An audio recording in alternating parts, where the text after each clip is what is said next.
창원 LG와 고양 오리온의 경기입니다. 창원 LG는 직전 전자랜드를 상대로 72대 86으로 패배했죠. 그리고 트레이드 이후 치러진 첫 경기에서 삼성을 상대로도 64대 73으로 패배를 기록하면서 5연패에 빠져 있습니다. 역시 최근 트레이드로 영입한 선수와 기존 선수들 간의 호흡이 다소 맞지 않는 모습을 보여줬죠. 직전 경기에서도 이관희 정도만 제 몫을 해주었을 뿐 용병들의 경기력 또한 기대 이하였으며 리바운드 싸움에서 크게 뒤져 제공권을 빼앗기며 실패했던 경기였습니다. 용병들의 움직임이 둔화돼 백코트 자원들이 용병들의 스크린을 받지 못하고 공격에서 답답한 모습을 보여줘 경기력 자체가 나오지 않는 상황이었죠. 또 박정현의 대타로 들어온 정희재가 전자랜드 토종 빅맨들을 상대하는데 한계를 보여주며 공수 모든 면에서 완벽하게 패했던 경기였습니다. 이에 맞서는 고양 오리온 또한 직전 경기에서 동부를 상대로 72대 74로 패배했죠. 하지만 이전 홈에서 창원 LG를 상대로 118대 97로 크게 이긴 바 있으며 이번 시즌 4번의 맞대결에서 고양 오리온이 3승 1패로 우위를 점하고 있죠. 김시래가 떠나면서 팀의 공격에서 다소 둔화돼 보이는 LG를 상대로 오리온의 빅맨들이 효과적으로 제어할 수 있을 것이라는 생각이며 LG의 토종 빅맨 정희재가 경기력이 다소 떨어진다를 평가를 받고 있기 때문에 이승현이나 허일영에 대한 수비 매치업이 많이 걱정이 되는 부분이죠. 따라서 직전 경기에서는 허일영이 2점만을 득점하며 존재감을 드러내지 못했지만 이번 경기에서는 허일영이 좋은 활약을 펼쳐주며 외곽을 책임져주고 오리온이 이정현을 함께 투입하는 빅 라인업을 들고 나왔을 때 높이 싸움에서 절대적인 우위를 보이며 핸디까지도 가져올 수 있을 것이라는 생각입니다. 오리온의 핸승을 추천드리겠습니다. 아베구 OK금융그룹과 우리카드 경기입니다. 양팀 4번의 맞대결에서는 2승 2패를 기록하고 있죠. 최근 2번의 경기에서는 우리카드가 모두 3대0 셧아웃 승리를 거뒀습니다. 특히 직전 맞대결에서는 알렉스가 태도 논란을 지우고 맹활약을 펼쳐줬으며 나경복 또한 부상에서 복귀 후에 가장 좋은 경기력을 선보이며 점수 면에서도 완벽하게 3대0 승리를 기록했죠. 이날 OK는 펠리페가 부진하면서 펠리페가 웜업존으로 물러나는 수모를 겪어야 했던 경기였습니다. 펠리페가 기억하고 있겠죠. 최근 2번의 맞대결에서 우리카드가 승리했을 때는 역시 알렉스와 나경복의 활약이 빛났으며 OK금융그룹은 반대로 한 번은 펠리페가 부진하고 한 번은 송명근이 부진하면서 2번 모두 셧아웃 패배를 당했습니다. 자, 그리고 OK금융그룹은 직전 대한항공 원정에서 3대2로 패했죠. 1, 2세트를 가져왔으나 리버스 수입패를 당하면서 충격이 다소 컸을 거라는 생각입니다. 다소 기복을 보일 것으로 예상됐던 펠리페가 하면서 셧아웃 승리를 가져가는 분위기였지만 3세트에 리시브 라인이 흔들리면서 세트를 내준 게 화근이 되어 결국에는 역전패하고 말았습니다. 역시 낮은 리시브 효율성과 송명근의 범실이 문제점으로 지적되고 있죠. 이에 맞서는 우리카드는 직전 삼성화재를 상대로 3대0으로 승리를 기록했습니다. 좌우 쌍포가 폭발하며 셧아웃 승리를 기록했죠. 블로킹과 서브 모든 면에서 우위를 점령했던 상황이었습니다. 또 중앙에서 하현영과 최석기 또한 12득점을 합작하면서 중앙 싸움에서도 판정승을 기록한 모습이었죠.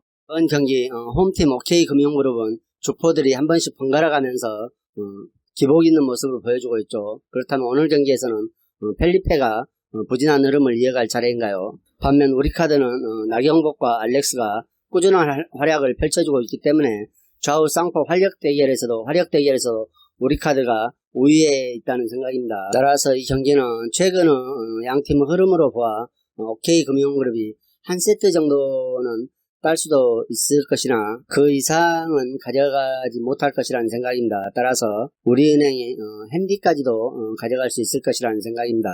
우리카드죠. 이 경기 우리카드 핸승을 추천드립니다. 배당이 역배지만 우리카드가 최근 흐름상 좋은 경기력을 충분히 보여줄 수 있을 것이라는 생각입니다. 그리고 현대건설과 GS칼텍스 경기입니다. 이제 안타까운 일이 있었죠. 하지만 큰일 없이 무사히 마무리가 돼 매우 다행이라는 생각입니다. 현대건설도 이전에 이런 아픔을 한번 겪었기 때문에 심리적으로 좀 더 위축되어 것이라는 생각입니다. 다들 엄청 놀랬겠죠. 자, 현대건설은 직전 인삼공사를 상대로 3대2로 패했습니다. 한국생명을 상대로 3대2로 승리한 기운을 이어가지 못하고 리버스 수입패를 당하며 3대2로 패했죠. 인삼공사전에서는 양효진과 정지윤이 매우 큰 활약을 했지만 루소 결정력이 떨어져 3세트 듀스에서 경기를 끝내지 못하고 세트를 내준 게 화근이 되어서 역전패를 당했습니다. 역시 3세트부터 리시브 효율이 떨어지면서 공수 모든 면에서 급격히 무너지며 패배하고 말았죠. 그리고 김다인 세터가 많이 지친 모습을 보여 5세트에 교체 투입되면서 이나연 세터 낮은 블로킹 높이가 상대의 집중 표적이 되면서 경기를 내주고 말았습니다.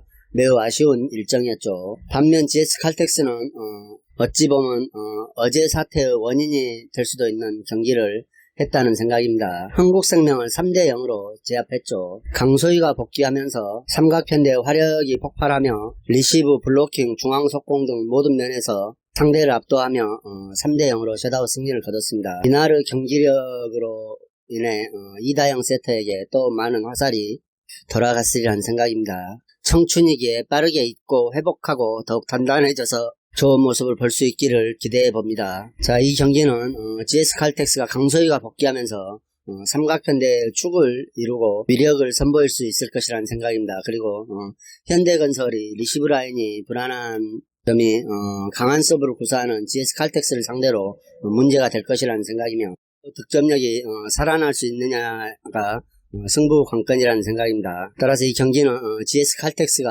승리하기는 하겠지만 이번 시즌 양팀 4번의 맞대결에서 홈팀이 모두 승리한 바가 있죠. 2승 2패를 기록하고 있으며 모두 홈팀이 승리한 바가 있습니다. 그리고 직전 경기 현대건설이 패하기는 했지만 양효진과 정지윤의 경기력은 매우 좋은 편이었죠. 여기에 외국인 용병만 조금 가세해준다면 현대건설도 만만치 않은 경기력을 펼칠 수 있을 것이라는 생각입니다. 이 경기는 그간 상승 흐름으로 봐서 현대건설이 홈에서 플러스 1.5 핸디캡을 받았기 때문에 핸디캡은 현대건설이 가져올 수 있을 것이라는 생각입니다. 분위기도 다소 어수선하고 하지만 승부 세계는 냉정하죠. 따라서 이 경기는 현대건설의 핸승을 예상해 보겠습니다. 자연스럽게 오버 가능성도 좋아 보인다는 생각입니다.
아일랜드 FA컵 엑셀시오르와 비테스의 경기입니다. 우선 홈팀 엑셀시오르는 2부 리그에 12위에 랭크되어 있는 팀이죠. 하지만 최근 5경기에서 무패로 상승세를 달리고 있습니다. 이전 컵대회 일정에서는 승부차기 끝에 승리를 하고 올라왔죠. 하지만 기본적으로 1부 리그와 체급 차이가 나기 때문에 홈 이점을 안고 체급 차이를 극복하고 엑셀시오르가 승리할 수 있을지 관심이 모아지고 있습니다. 비테스는 리그 3위의 강팀이죠. 하지만 최근 흐름은 매우 좋지 않습니다. 직전 경기에서도 헤이렌베인에게 1대0으로 패배를 기록했으며 무엇보다 펜노에게 4대1 패를 기록하고 발바이크와 무승부를 기록하는 등 최근에 부진한 일정이 불안감을 드러내고 있습니다. 특히 최근 흐름이 전력이 약한 팀에게 덜미를 잡히는 빈도가 늘어났기 때문에 오늘 상대하는 엑셀시오르가 2부 리그에서 전력은 약하나 조직력이 다소 끈끈한 팀이라는 평가를 받고 있어 쉽게 공략하기에 어려워 보일 수도 있을 것이라는 생각입니다. 특히 지난 3경기 모두 후반전에 실점을 내줬죠. 전반보다 후반에 더 좋은 경기력을 보이지만 실점은 후반에 내주면서 다 잡치고 있다는 점이죠. 게다가 후반에 수비 집중력까지 떨어지면서 실점하는 빈도가 늘어나고 있습니다.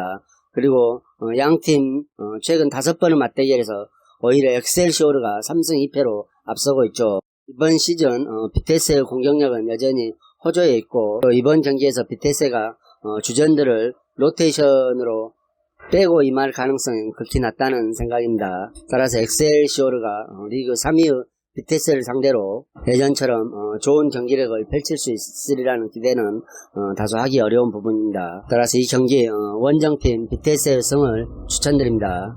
잉글랜드 FA컵 맨유와 웨스트햄의 경기입니다. 맨유는 직전 에버턴전에서 2대0으로 리드를 잡고 있다가 3대3의 무승부에 그쳤죠. 따라서 꽤나 후유증이 큰 상태입니다. 그리고 다음 일정이 웨스트 브로미치 원정인 만큼 이번 경기에서는 풀 전력을 가동할 수도 있을 것이라는 생각입니다. 그러나 이번 시즌 홈에서 다소 고전을 하고 있죠. 최근의 흐름은 안정적인 그간의 흐름에 비해서 다소 기복이 있는 모습을 보여주고 있습니다. 지난 리버풀과의 FA컵 무대 승리 이후 현재까지 치른 리그 4경기에서 1승 2무 1패로 기복 있는 모습을 보여주고 있죠.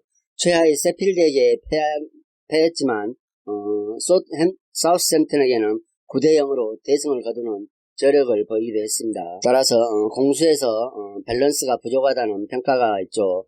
최근 2경기에서 무려 12골을 기록했을 정도로 공격적인 면은 크게 올라와 있으나 직전 에버턴전에서도 수비 집중력이 하락하는 모습을 보이며 다 잡은 경기를 3대3 무승부로 놓치고 말았죠. 따라서 이번 경기도 득점과 실점의 가능성이 모두 열려있다는 생각입니다. 이에 맞서는 웨스트햄은 직전 풀럼과 0대0 무승부를 거두면서 핵심 수비 자원이 퇴장을 당했죠. 따라서 이 무승부로 인해 상위권 진입이 어려워질 수도 있을 것이라는 생각입니다. 최근 리그에서 매우 좋은 모습을 보여줬던 것을 감안해보면 매우 아쉬운 결과라 할 수 있겠죠.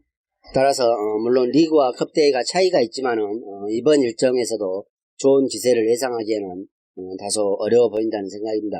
그리고 최전방 주포 안토니오가 부상으로 이탈해 있음이 득점에 대한 기대감을 더욱더 낮추는 결과를 보여주고 있죠. 따라서 이 경기는 홈팀 맨유 승리 쪽으로 흘러갈 공산이 크다는 생각입니다. 물론 이번 시즌 웨스트햄이 맨유와 승부에서 대등한 모습을 보여줬지만 공격력에서 우위를 맨유가 점하고 있다는 생각이므로 직전 경기에서 공격력이 현저히 떨어진 웨스트햄을 맨유가 공격적인 부분에서 제압하고 승리할 수 있을 것이라는 생각입니다. 그리고 언오바 기준점이 3.5점이 잡혔는데 웨스트햄은 공격력이 많이 떨어진 만큼 그렇게 많은 점수는 나지 않을 것이라는 생각으로 이 경기 3.5점 기준점 언더를 예상해 보겠습니다.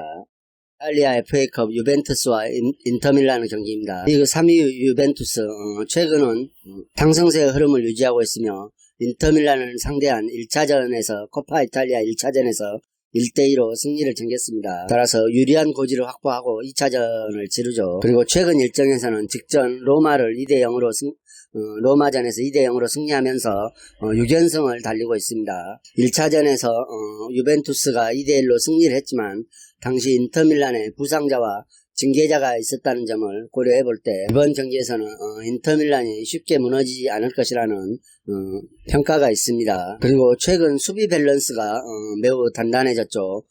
최근 6경기에서 코파 이탈리아 인터밀란전 한 차례밖에 실점하지 않고 모두 클린시트를 달성했습니다. 리그 기준 이번 시즌 실점률 1위를 달리고 있죠. 최저 실점 1위입니다. 따라서 이번 경기에서도 1점 이내의 실점이 그려지고 있죠. 이에 맞서는 인터밀란은 루카쿠를 앞세워 이 경기를 무조건 잡아내야 하는 상황에 처해 있습니다. 인정 다득점 원칙을 유지하고 있기 때문에 인터밀란이 3골 이상을 뽑아내면서 비겨야만 승리를 가져올 수 있죠. 따라서 이번 경기는 인터밀란은 공격적으로 나올 것이고 유벤투스는 다소 수비적으로 경기를 운영할 것이라는 생각입니다. 공격수 루카스가 돌아와 활발한 공세를 펼칠 인터밀란이 공격력에서 힘을 싣고 유벤투스를 공략할 것이지만 유벤투스 또한 쉽게 무너질 팀이 아니죠. 따라서 이 경기는 인터밀란이 한 점 차 정도로 승리할 수 있을 것이라는 생각입니다. 그렇다면 인터밀란은 브랜이 가장 좋은 선택이라는 생각이죠. 그리고 2.5점 기준점 오바도 좋아 보인다는 생각입니다. 이상으로 경기 분석을 마치겠으며 여러분들의 좋은 결과가 있기를 기원하겠습니다. 그리고 오늘의 분석이 여러분들에게 조금이나마 도움이 되셨다고 생각하면 구독과 좋아요도 꼭 부탁드립니다.